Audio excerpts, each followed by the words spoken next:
네, 안녕하세요. 힐링무브 대표 이주환입니다. 오늘 하루 한 개씩 근육학 시간에서는 지금 보이시는 스와근, 원래 이제 한글 명칭은 오금근이라고 하고요. 영어명은 이제 팜리티우스라고 하는 이 근육에 대해서 공부해 보도록 하겠습니다.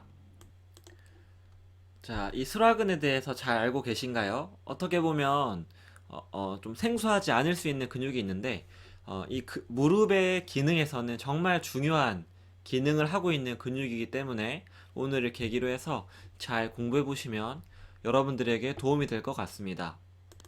자, 근육학에서 보면 이 스와근의 별명이 있습니다. 여기 적혀 있듯이 벤트니 트러블 메이커라고 해서 무릎을 굽게 만드는 말썽꾸러기. 이 스와근이라는 근육이 문제가 생기게 되면 무릎을 굽히고 펴고 하는 그러한 기능이 불편해지는 거에 착안해서 이러한 근육학적인 별명이 생성된 그런 근육입니다. 자, 첫 번째로 해부학적 위치에 대해서 제가 설명을 드리겠습니다. 지금 보시면은 기시점은 대퇴골의 외측 상과의 외측면이라고 되어 있죠. 외측 상가라고 하면은 이 측면에 가장 옆으로 튀어나온 면을 외측 상과라고 합니다. 여기서 기시를 해서 근육 섬유 자체는 굵지 않고 상당히 얇게 생겼습니다. 그래서 오금이라고 하죠. 무릎이 접혀지는 부분이 오금인데 오금의 뒤쪽으로 내려오면서 이 경골 쪽으로 갑니다. 지금 이 뼈가 경골뼈입니다. 그래서 정지는 경골의 뒤면, 후면에 가자미 근선이라고 되어 있습니다. 자, 여기서 가자미 근선이 뭐냐면, 자, 보여드리겠습니다. 자, 가자미 근선이란 지금 이 선을 말하는데, 가자미 근선이 왜 가자미 근선이냐면, 가자미근, 그러니까 우리가 비복근이라고 하는 장단지 근육의 밑에 가자미근이 숨어져 있잖아요. 이 가자미근이 가자미 근선에서 정지를 합니다. 그래서 그 가자미 근선의 위쪽에 사실 이 수라근이 위치를 하고 있게 되는 겁니다. 위치상으로 봤을 때는 가자미근의 위쪽에 존재를 합니다. 그래서 이 기시랑 정지랑 이렇게 정해지는 것인데 사실 이 사진 한 장으로만 봤을 때는 다른 근육들과 또는 다른 인대나 연부 조직과의 연결 관계를 파악하기가 어렵습니다. 그래서 제가 역시 또 3D 해부학으로 보여드리도록 하겠습니다. 자, 한번 3D 해부학으로 보실게요. 자, 지금 보이시다시피 전체적인 근육이 나와 있고, 자, 뒷면에 있는 근육이니까 이렇게 돌려봤습니다. 돌려봤을 때 지금 이제 오금 쪽에 근육들이 쌓여져 있는 걸 보고 있죠. 우리가 오금이라고 한다면 여태까지 여러 근육들을 우리가 허벅지에 있는 근육들을 다 배워왔겠지만 햄스트링을 제일 최근에 배웠었죠. 그래서 내측 햄스트링도 있을 테고 외측 햄스트링도 있습니다. 그럼 비복근, 오금근은 어디 있느냐? 오금근은 이 외측 햄스트링의 안에 숨어져 있기 때문에 지금 잘 보이지가 않죠. 뒷면에는 바이세스 페모리스 롱 헤드나 아니면 게스트롱 네미우스 레터럴 헤드 때문에 전혀 보이지가 않고 이거는 플랜타리스로 족척근이라고 하는 다른 근육이고 오금근은 사실 여기 있습니다. 자, 보이시죠? 지금 보면 외측 햄스트링과 비복근에 의해서 가려져 있는 형태가 됩니다. 그래서 이 비복근을 제거해 보도록 하겠습니다. 자, 제거하니까 자, 이런 식으로 플랜타리스라고 하는 족척근의 밑에 있고 역시 외측 햄스트링의 더 안쪽 밑에 존재한다는 그런 위치 관계. 그리고 제가 커넥티브 티슈들을 다 보여드릴게요. 인대들을 보니까 이 근육의 특징적인 건 뭐냐면은 원래 대부분의 근육들은 인대보다 바깥쪽에 있죠. 자, 보면 지금 모든 무릎의 근육들이 인대보다는 바깥쪽에 붙어 있는 걸 볼 수가 있습니다. 인대보다는 바깥쪽. 하지만 유일하게 이 팜리티우스라는 수락은 오금근만 인대보다 안에 있죠. 지금 측부인대보다 안쪽에 있고 뒷면에 오금인대보다 더 안쪽에 있다는 것을 볼 수가 있습니다. 그래서 이 오금근을 보기 위해서 불필요한 근육들을 제가 또 제거를 하나씩 해보겠습니다. 자, 외측 햄스트링도 제거를 하면 자, 그러면은 인대들이 남죠. arcuate popliteal ligament라는 거 이제 오금 인대인데 이것을 또 제거를 하고 특히 중요한 여기 측면에 피뷸라 콜레터럴 리거먼트라고 되어 있는데 이게 바로 외측 측부인대입니다. 그래서 외측 측부인대의 안쪽에 들어가 있는 게 팜리티우스입니다. 외측 측부인대도 제거를 하겠습니다. 그럼 이 팜리티우스의 안쪽에는 어떤 구조물들이 있느냐? 일단 관절낭이 있고요. 관절낭을 제거하고 윤활막이 있습니다. 이걸 제거해야만 이 안쪽에, 그러니까 경골의 위쪽에 보이는 게 뭐냐면 외측 반월판이죠. lateral meniscus. 무릎에 이제 충격을 흡수해주는 그런 기능을 하는 반월판이 이 수라근의 안쪽에 들어가 있다는 걸 볼 수가 있습니다. 그래서 이 수라근의 기능 중 하나가 이 반월판을 잡아당기는 기능이 있는데, 이거는 기능에서 다시 말씀드리도록 하고요.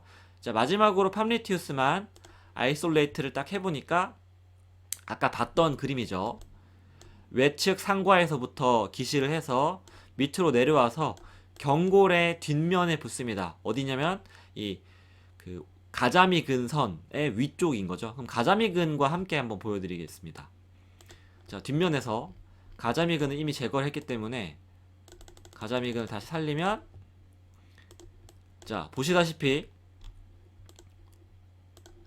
가자미 근의 바로 위에 있죠. 그래서 여기가 이제 가자미 근선이라고 합니다. 이쪽을 가자미 근의 부착부이기 때문에 가자미 근선이고, 그 위쪽으로 수라근이 있다라는 것을 공부해 볼 수 있습니다. 자, 3D 해부학으로 해부학적 위치에 대해서 저희가 공부를 해봤습니다. 자, 이제 위치를 파악했으니 기능을 한번 알아볼까요? 자, 기능에서 한 4가지 기능 정도를 제가 크게 정리를 해놨는데, 자, 첫 번째, 무릎에 굴곡하면서 하태의 내외전 기능을 합니다.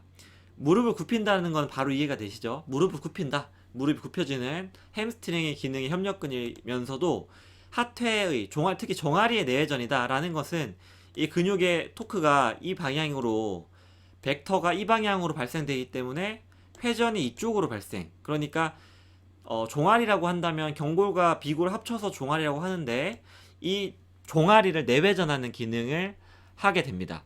그래서 이 종아리를 내외전하는 기능으로 인해서 무릎 관절은 완전하게 신전을 하게 되면 관절에 락이 생깁니다. 한마디로 관절이 고정이 되는데, 그 고정을 풀어주는 첫 번째 근육이 이 수라근의 기능입니다. 그래서 수라근의 기능이 좋지 않다라고 하면 무릎 관절의 고정의 락을 풀어주는 기능이 좋지 않다라는 것과 동일한 의미입니다. 자, 그리고 이번에 나와 있는 것은 제가 3D 해부학에서 보여드렸던 것처럼 이 오금근 수라근과 수라근의 바로 밑에 외측 반월판이 있는 것을 우리가 봤습니다. 이 반월판은 아주 중요한 연골이면서 무릎에 충격 흡수를 해주는 그런 연부 조직입니다. 커넥티브 티슈죠. 근데 그냥 그 자리에서 고정되어 있는 것이 아니라 움직일 때마다 어느 정도 비틀림이 발생을 하면서 당겨짐도 발생을 하고 자리에서 움직이기도 합니다. 그래서 아주 유연한 연골 조직이라고 보시면 됩니다. 근데 무릎에서 일반적으로 수동적인 무릎 굴곡에서 통증이 생기는 이유 중에 하나가 반월판이 위에 있는 대퇴골과 밑에 있는 경골과 사이에서 강하게 끼임이 발생할 때 무릎의 통증, 무릎을 굽힐 때 통증이 발생된다고 합니다. 그것을 무릎의 굽힘 사이에 반월판이 중간에서 끼이지 않도록 기능을 해주는 근육이 수라근입니다. 그 의미에서 2번을 읽어보시면, 자, 무릎을 굴곡할 때 외측 반월판을 당겨서 끼어 들어가는 것을 방지하기 때문에 아주 무릎 통증에서 중요한 역할을 한다. 오금근, 수라근이 정상작용을 하지 않으면서 대퇴골과 경골 사이에 반월판이 끼인다 라고 한다면 무릎이 아플 수 있다는 의미가 같은 말로 역시 이해를 하시면 되겠습니다. 자, 3번, 대퇴가 대퇴가 고정된 상태에서 하퇴, 그러니까 종아리가 순간적으로 외회전이 발생돼 버리면 이때 무릎에는 불안정성이 초래가 되는데, 이것을 안정화시키는 작용도 역시 수라근이 해준다. 이거는 별표고, 이거는 수라근만의 기능이 아니라 우리가 앞서서 배웠던 봉공근, 박근, 반건양근, 이런 3가지 근육들을 합쳐서 거위발건이라고 했습니다. 그래서 거위발건과 스라근이 함께 하는 작용이 바로 이 작용입니다. 무릎을 안정화시킨다. 언제 안정화시키냐?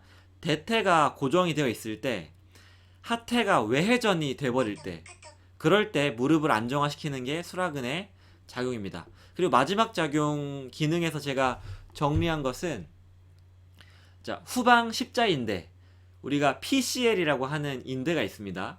우리가 십자인대라고 하면은 앞쪽 전방 십자인대 ACL과 후방 십자인대 PCL이 있는데, 이 십자인대의 기능이 뭐냐면 경골에 대해서 대퇴골이 전방으로 밀려나가는 거를 제한해주는 역할을 하고 있습니다.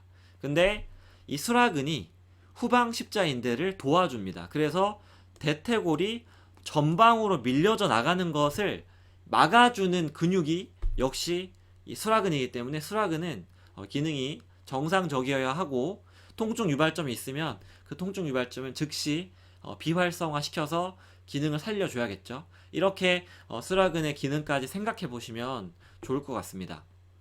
자, 수라근의 기능적 단위로 협력근과 기랑근을 한번 생각해 보시면, 중요한 그 기능이 종아리에, 자, 내회전이라고 했나요? 아니면 외회전이라고 했나요? 자, 수라근은 종아리에 내회전이죠. 그래서 이 내회전의 협력근은 내측 슬굴곡근이니까 햄스트링, 반건양근과 반막양근의 도움을 받고, 역시 봉건근과 박근, 이거 합쳐서 반건양근, 봉공근, 박근 합쳐서 뭐라고 한다고 했죠? 거위발건이라고 하죠. 패스 앤 세리너스. 자, 무릎에서 패스 앤 세리너스를 빼놓고 말할 수는 절대 없습니다. 그리고 기랑근이라고 한다면, 자, 반대로 이 밑에 있는 종아리를 외회전시키는 근육은 대표적으로 대퇴 이두근이 있습니다. 그래서 대퇴 이두근과는 이 기랑 작용을 한다라고 할 수 있습니다. 여기서는 다리의 외회전근인 기랑근이 없지만 이런 말을 했었는데, 대퇴 이두근이 완전히 외회전근이다라고 할 수는 없지만 외회전 방향으로 힘의 벡터를 제공을 하기 때문에 외회전근의 2차적인 작용을 한다, 이렇게 봐도 무방합니다. 자, 오늘은 첫 번째 수라근 영상에서 수라근의 해부학적 특징과 기능에 대해서만 살펴봤습니다. 수라근 영상은 두 번으로 나눠서 제가 제작을 해드릴 거고, 다음 영상에서는 통증 유발점과 그 관리 방법, 촉진법을 설명을 드리도록 하겠습니다. 그리고 이 수라근만 마무리가 되면, 네, 무릎 관절의 모든 근육들을 전부 우리가 정리를 했습니다.